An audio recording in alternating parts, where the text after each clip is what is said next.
I was a very lucky boy when I was growing up. I grew up in a lovely family, 4 children, my parents, and I had an extended family of about 100. We had a very good, close relationship. We all lived within 10, 15 minutes walking distance, and we had company in our house all the time.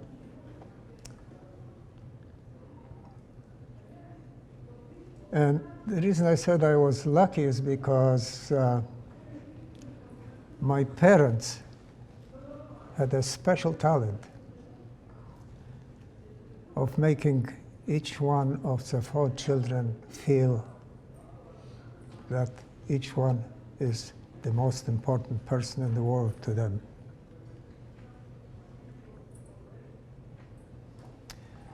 I come from the city of Lodz in Poland, second largest city after Warsaw. It had 700,000 inhabitants, half of them were Jews. So we lived in a Jewish community.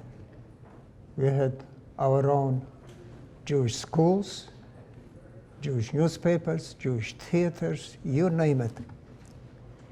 Jewish friends. And we had a great life. Lodz was a textile manufacturing center, and my dad was a textile manufacturer, not on a big scale, but he did very well. And he took really good care of his family.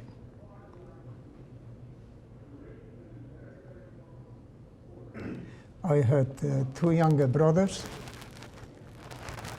One of them was 2 years younger than I, and the other one was 6 years younger, and an older sister who was about 3 years older than I was. So I was the oldest of the boys. During the summertime, my dad would rent a house in a resort place, and we spent the whole summer out there. And a farmer would come out with a horse-drawn wagon, a long wagon, and took all our belongings that we needed for the entire summer. And we had so much fun riding on that wagon. The name of the resort place was, in Polish, it's Wiśniowa Góra, which means a mountain of cherries. Very popular Jewish resort place for people from Lodz and other places.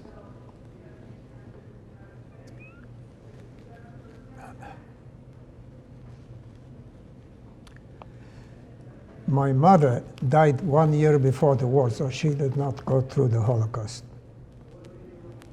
During childhood, she had rheumatic fever when she was 5 or 6 years old, and that affected her heart valves. And in those days, they didn't know what to do about it. Now, they put new heart valves. So she did not go through the Holocaust. She used to take her 4 children, put them together, and put her arms around us and say to us, "You are my greatest possession." She never knew what these words did for us during the Nazi era. They made us feel important. They made us feel loved. And no matter what Hitler did to the Jewish people and what he said about the Jewish people, he could not possibly break those feelings that we had, that our mother built into us. And so did my dad. I was in high school. I was 16 years old when the Nazis attacked Poland. Poland was completely unprepared. The Nazis were armed to their teeth. They had tanks, they had an air force, they were mechanized, motorized, Hitler came to power 6 years before that, in 1933,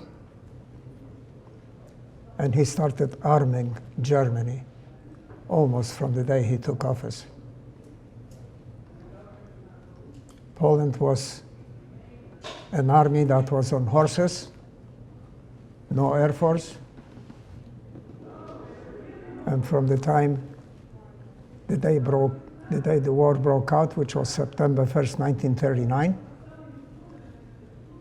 it took the Nazis only 7 days to take over my city, and they took it practically without a shot. The only place where there was fighting in Poland was in Warsaw, and that lasted 3 weeks, and Poland was occupied. Not all of Poland, because before the war, before Hitler started it, he signed a non-aggression pact with Stalin, who was the president of the Soviet Union, which was on the east side of Poland. Germany was on the west side of Poland. And that non-aggression pact meant that they'll divide Poland. Stalin would take Eastern Poland, and the Nazis would take Western Poland, and they would not interfere with each other's activities. So that's exactly what happened. Well, there were rumors that what the Nazis are planning to do, nothing would actually happen, but there were terrible rumors. Nobody dreamed, nobody heard anything about what they actually were planning to do, which happened later in 1941 when they had the 1C conference. That was in a town outside Berlin. The conference was held in a very large mansion which belonged to a Jewish family. And in 1941, they had a conference there to decide on the final solution of the Jewish problem. After the Nazis occupied my hometown, they started building a ghetto. There were 350,000 Jewish people in town, and about half of them escaped before the gates of the ghetto were locked up hermetically. They escaped to the Russian part of Poland because the Russians did not kill Jews. And my sister and several of her girlfriends were some of these people who escaped to the Russian part of Poland. They went to the city of Lwów.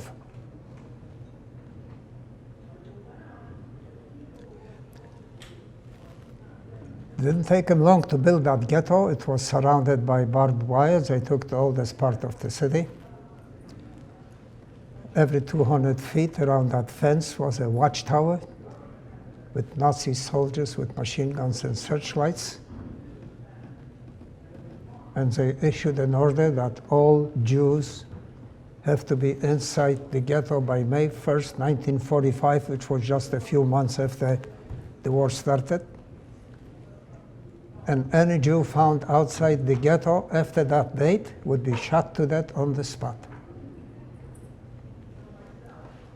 So this is what scared a lot of people who left to the Russian part of Poland.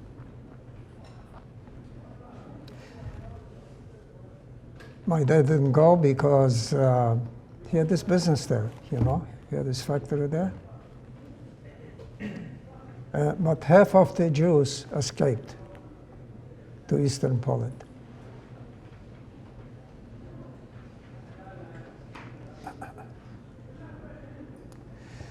Shortly after they locked up the ghetto on May 1st, 1945,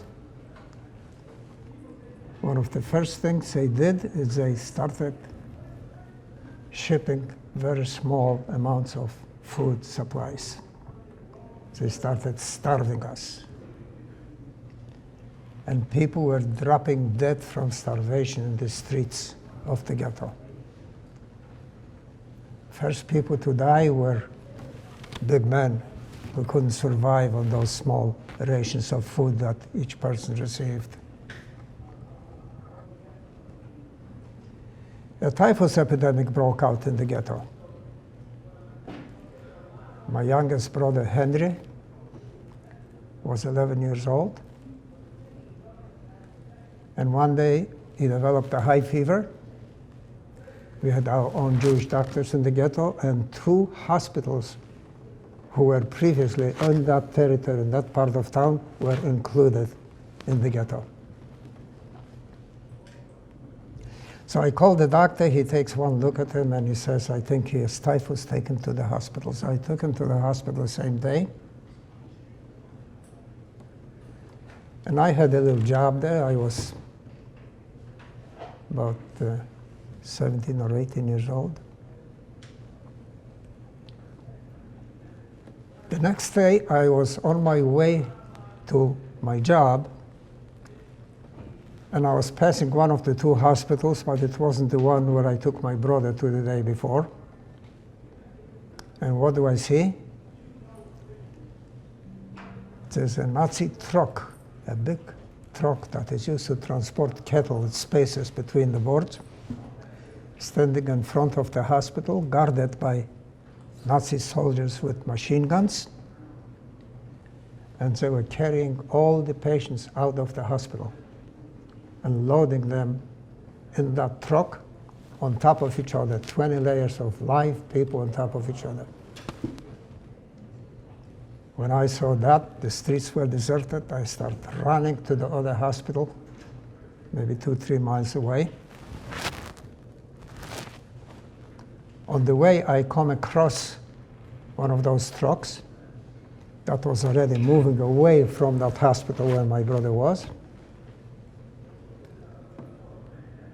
And I stopped for a moment to look between those boards to see if I can see my brother. I didn't see him. The driver had a companion in his driving compartment, and when he saw me watching the truck, he pulled out his rifle and started shooting at me, but he didn't get me because I was in front of an apartment building. I ran into the building.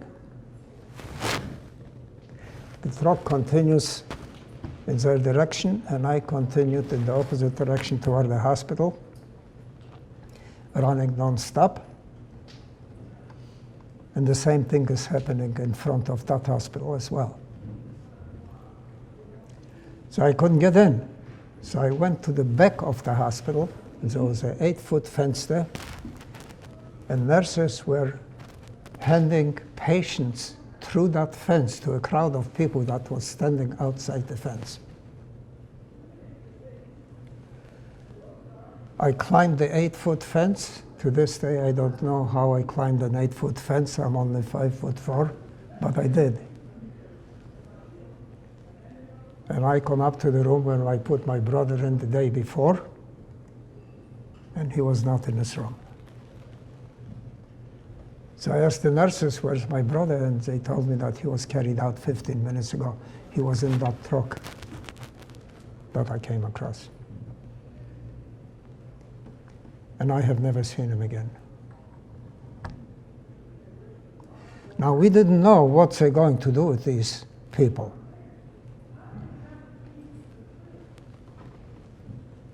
They already had the gas chambers in Auschwitz and other places. And they were transporting people out of the ghetto in cattle trains. But they didn't tell us where those people are going. They just told us they're going to work in another camp, but that was a big lie. They went to the gas chambers, and those patients from the hospital were straight taken to the gas chambers.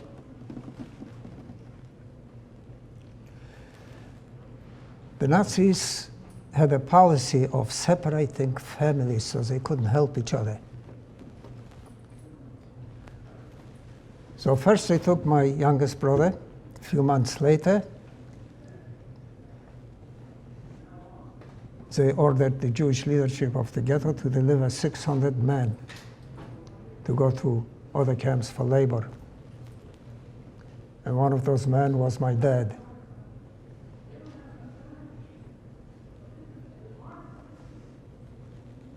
I have never seen him again. But I talked to a man after the war who managed to survive that group of 600 people, and he told me what they did to them. They had them carry heavy rocks from place to place, useless work on a starvation diet, and they just died out.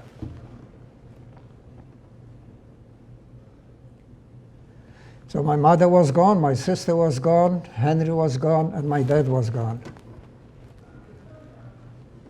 And that left me with my other younger brother, who was 2 years younger, Sam. And the rest of my extended family of 100 people was already shipped out by trains out of the ghetto. And at the beginning, as I said, we didn't know what they're doing with these people, but we found out from the Polish train conductors later on what they're doing. They told us that they're taking these people to Auschwitz, and nobody ever comes out of there. They took them there by the thousands. And they could smell burning flesh in the air. So we already knew what they were doing with them.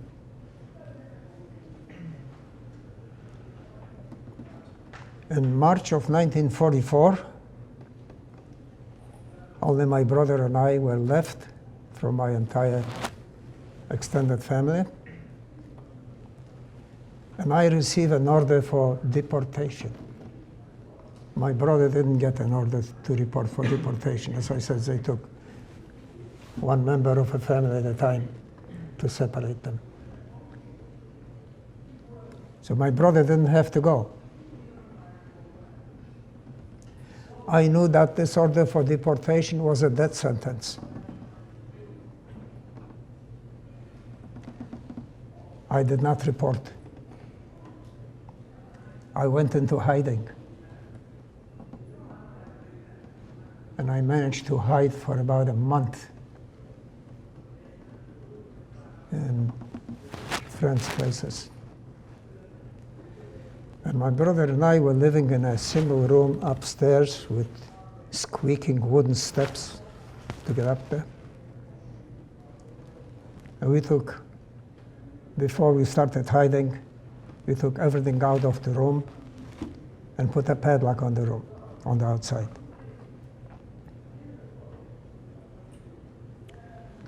Neighbors were telling us that the police was there a number of times and they saw the padlock and they just walked away. And we ran out of places to hide, so we decided, since the police was there a number of times and walked away, let's go back to that room. We put some straw in the corner and just lay down on that straw. It was 20 below zero outside and 20 below zero inside. At midnight, we hear heavy steps, boot steps on the stairs, on the squeaking stairs. It sounded like police. There were two of them with loud voices. And one of them says to the other, "See, there's a padlock here, there's nobody here, let's go."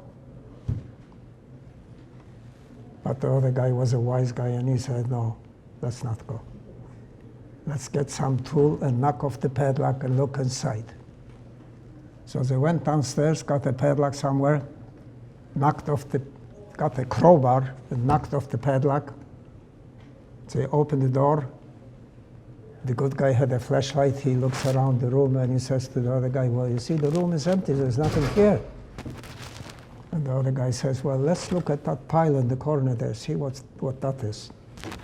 And he found us.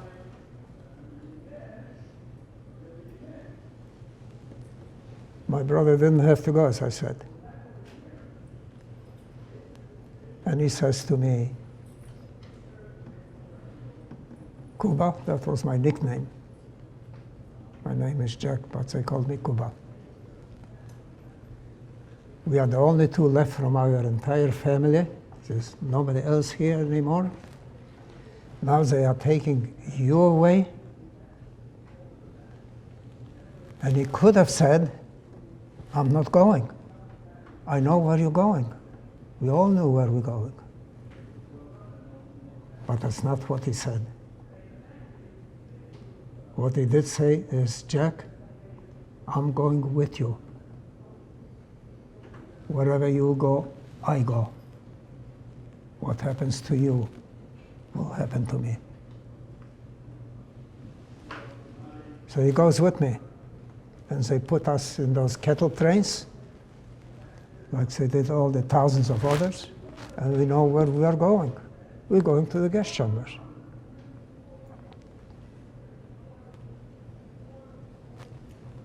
As you will hear later, that mean policeman who didn't want to leave until he knocked off the padlock, that turned out to be a blessing in disguise. Because they took us out of the ghetto in April. I got my summons in March. I was hiding for a month. In April, they took us out of the ghetto. And 4 months later, in August of 1944, they liquidated the ghetto. So there was still maybe 150,000 people left, or 120,000, whatever it was. And how did they liquidate it? They shipped all the people to the gas chambers. So if this mean policeman didn't break off that padlock, I wouldn't be here talking to you today.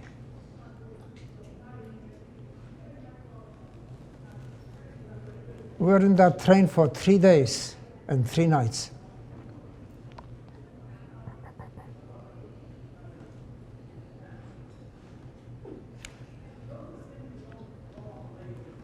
I have to give you a little background history here about what was going on during the war. In 1941, Hitler broke that non-aggression pact that he signed with Stalin before the war broke out. And he attacked the Soviet Union against the advice of his top generals and politicians. They told him, listen, you will not be able to supply the front lines in those Russian winters, 30 below zero and 3 feet of snow. But he wouldn't listen to them. Napoleon tried it in 1812, and he was defeated. So he attacks the Soviet Union. The Soviets are retreating, and during the winter time, during the Battle of Stalingrad, the Nazis lost 4 million men. And that was the turning point in the war. They started losing the war. They started retreating from the Soviet Union.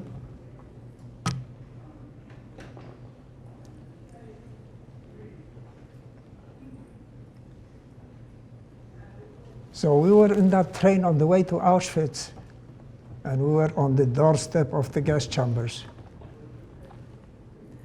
And all of a sudden, the train conductors received orders to change direction. Now, we got into that place after 3 days, and they opened the doors of the train and told us to get out. And we didn't know what was going on. That's they changed directions, you know, but we found out later. And we were certain that we are in Auschwitz. But it wasn't Auschwitz. It was the city of Skarżysko in Poland, which had a munition factory before the war operated by the Polish government. And the Nazis had to take their own people out of the war production to replace some of the 4 million men they lost at the front. And they decided those young Jews who are still able to work, instead of gassing them, we'll put them to work in our war production. So that's what I was doing. I was making a Jew making bullets for the Nazis.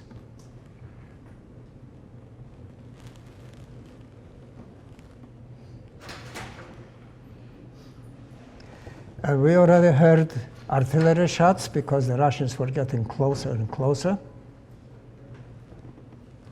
And one day, in the middle of the night.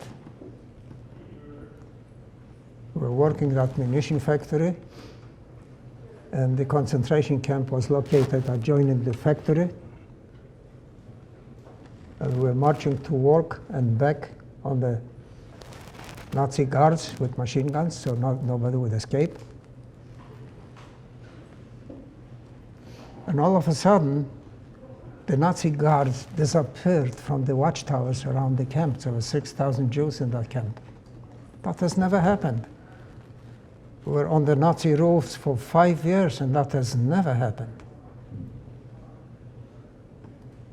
So we had a Jewish commander of the camp, and he told us, don't leave the camp in the middle of the night. Bullets and shrapnels are flying. It's dangerous. Wait till the morning. So we listened to him. We waited till the morning, and we walked out of the camp free, my brother and I.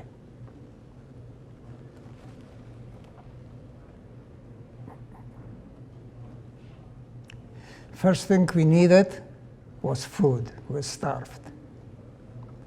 So we get out of the camp, look around in the streets, we find a Nazi army truck filled with food, and salami and vodka, you name it. They told us not to eat much because our bodies were starved, and if you eat too much, you can get sick. So we followed those instructions.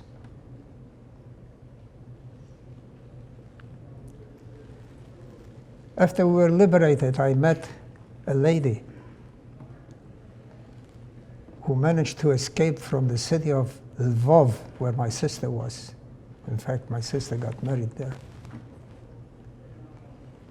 And she told me what happened to the Jews of Lvov after the Nazis broke the non-aggression pact with Stalin and moved eastwards. They took over that city. They built a ghetto.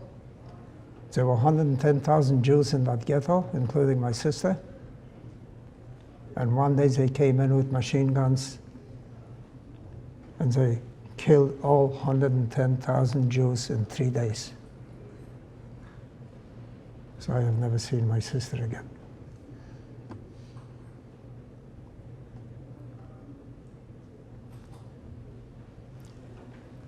Now, I was the one who got the death sentence. But it's my brother who died. What a twist. How did he die? After the war, after the Holocaust. There was a lot of anti-Semitism in Poland. I was a student at the university, and my brother, we were patriots, you know, that was our country. We were born and raised there. And my brother decided he wants to join the Polish army, and within a couple of years, he had the rank of colonel at the age of 22, unheard of.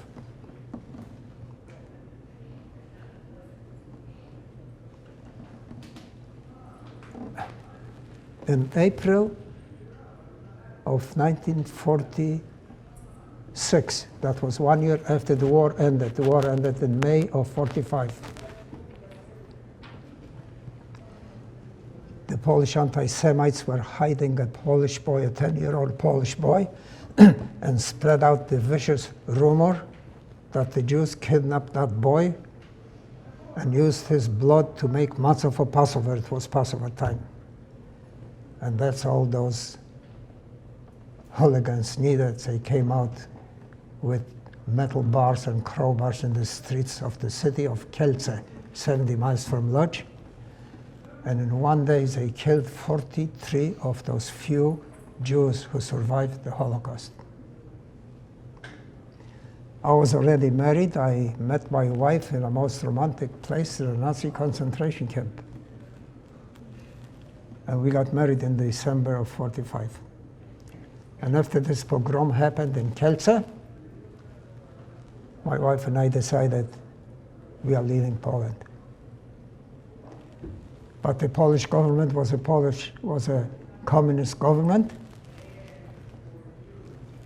because after the war, the Russians took over Poland, and they put communists into the government. And they wouldn't let anybody out of Poland because the communists had a policy of not letting their people out to the free societies. They didn't want to see how people live in free societies. So they wouldn't let us out. There was a Jewish organization that came from Palestine. Israel didn't exist yet. The name of that organization was Bricha.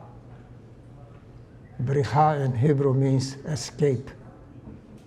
And they came to countries where Jews wanted to escape and couldn't, and they took us out. What they did is they bribed the international borders between Poland and Czechoslovakia. The guards were looking the other way, and they took us out at nighttime through the border into Czechoslovakia. And the Czechs knew that the Jewish people are coming in, and I have nothing but praise for the Czech people. They were so good to us. They were ordered to check our luggage. They didn't even check the luggage. We went to Western Germany. Germany was defeated. I was in the American zone in Frankfurt. I enrolled in the university there. And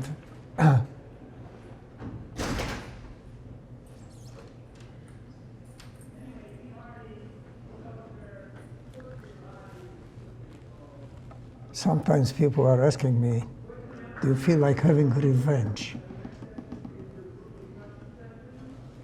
And my answer was, the Jewish tradition is teaching us that one of the greatest achievements of a human being is to turn an enemy into a friend. And we have great examples of that. Anwar Sadat, the Egyptian president, was an enemy of Israel, but the Israelis saved his life because there's a plot against his life, and they told the president of Egypt that there's a group of people who want to assassinate him, and they arrested those people thanks to the Israeli Secret Service, and that saved his life. So he was so thankful to the Israelis that he turned from an enemy into a friend, and he decided he wants to make peace with Israel. He was assassinated after he signed that peace treaty, but that peace treaty, which was signed more than 30 years ago, is holding to this day. Another example of turning an enemy into a friend was Mr. Gorbachev, the president of the Soviet Union. He eliminated communism in the Soviet Union and became a friend of our President Reagan. I was asked the question, I'll make it now very quick. I was asked the question, did you lose faith in humanity?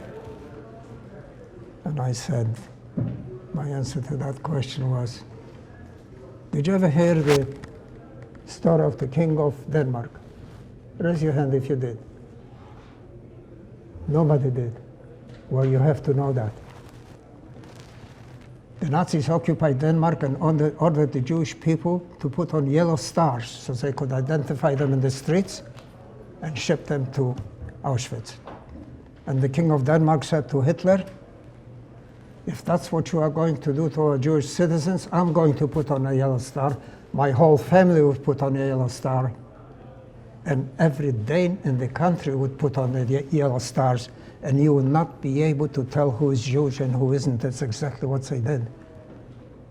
They saved 100% of the Jews. Then they were afraid that Nazis may come out with some other ways of identifying Jews, so they put them on ships and sent them to Sweden, which was a neutral country, and they survived in Sweden. Did you hear the name of Chiyuji Sugihara? Nobody did. Well, let me tell you. You did? Chiyuji Sugihara was a Japanese diplomat in Lithuania, and he couldn't stand watching what the Nazis were doing to the Jews. And Japan was allied with the Nazis at that time, so he asked his government for permission to issue 10,000 visas to the Jews.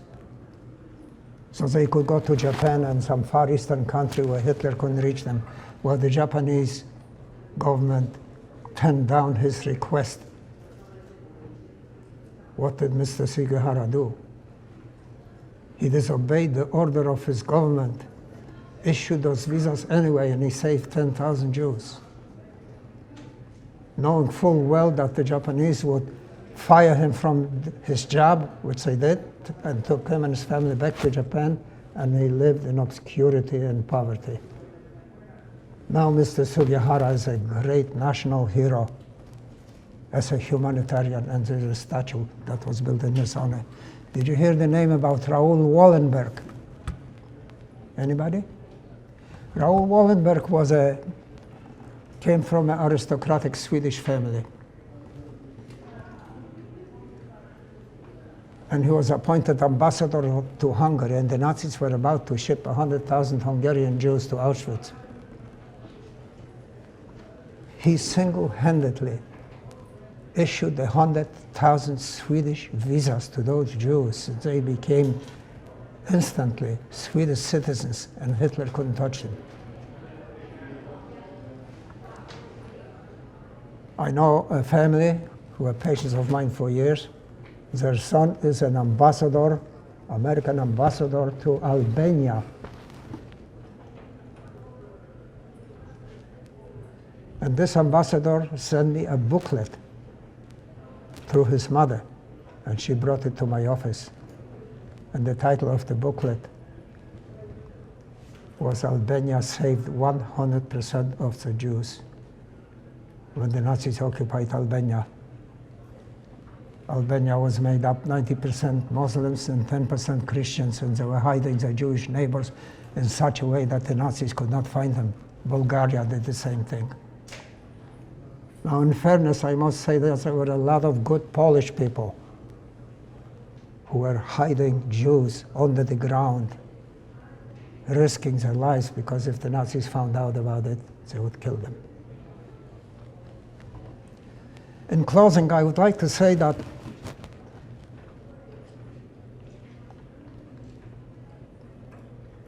there were many genocides that took place throughout history, and they scarred man's history.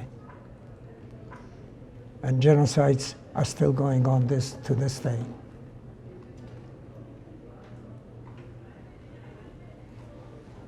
And I think that I have the responsibility, and I have a mission to spread the word about what happened under the Nazis. People have to know about these things if we're going to prevent genocides in the future.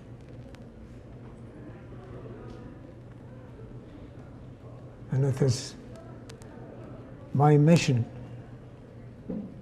to work in the direction of preventing genocides. And there are many international organizations now that are working in that field, preventing genocides and eventually eliminating the scourge of genocides from the human race. Thank you.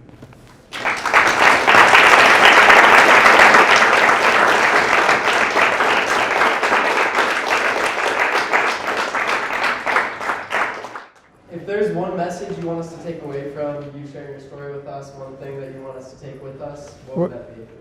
I have a little hearing difficulty. Would you mind coming closer and repeating your question? If there's one thing, one message that you want us to take away, having heard your story. Okay, one message, one very important message. And I give that message especially to younger people. Society gave you the right to choose between right, good, and evil. Guard your precious minds against accepting ideas of hatred, discrimination, and intolerance.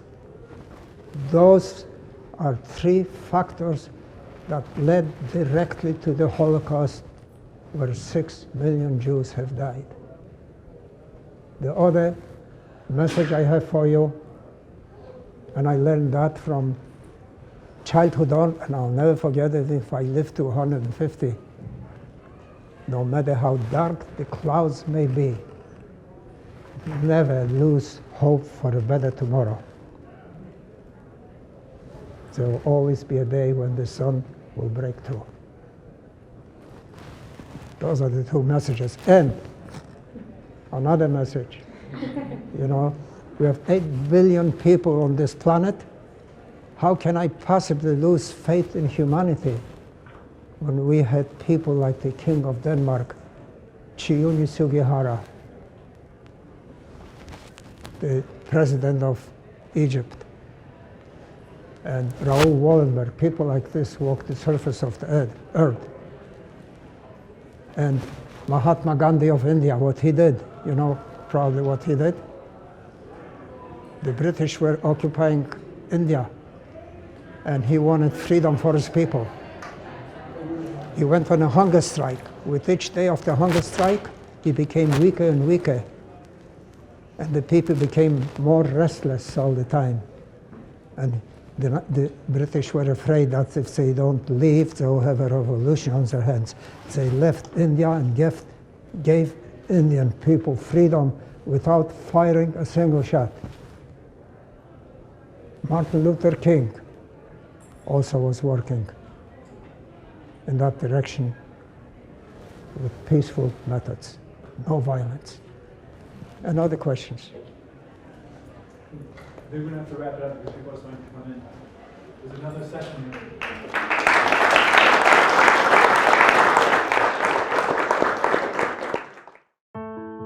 Start each day meaningfully. Click subscribe and hit the notification bell below for videos just like this.